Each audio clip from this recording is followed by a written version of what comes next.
$1,500.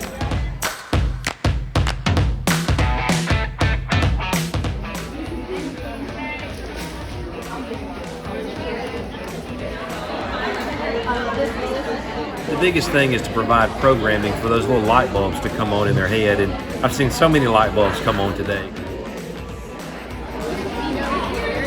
They gave us different type of salaries and how to use our money, like how we should spend it. We're going on the budget. Yeah, there's really a lot of tough decisions you got to make to save your money and not go in debt.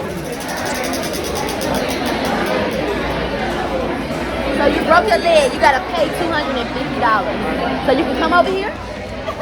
Alright, so you're gonna pay. Kelly. Many of them come to the dog, but what do they find out? That they have to get the necessities of life before they can have a pet.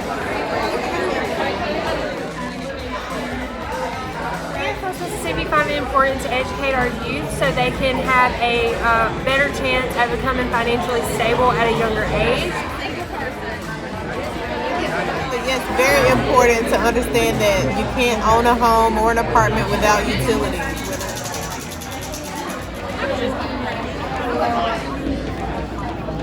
It gives them just a little bit of knowledge to put in their pocket for when they do graduate, and it gives them, they know they're going to have to budget. A lot of them are very surprised. A lot of them are like, oh my gosh, I'm about to run out of money. A lot of them will come up and we'll say, well, do you have $40,000 to pay for college right now? And they'll say, well, no, I can't. And they start freaking out. So I say, well, that's why you come to us at the credit union, because we'll give you the loan, and then this is how much you'll pay back every month. And then they still go, oh man, that's a big amount. And I say, yeah, maybe you don't need that Xbox.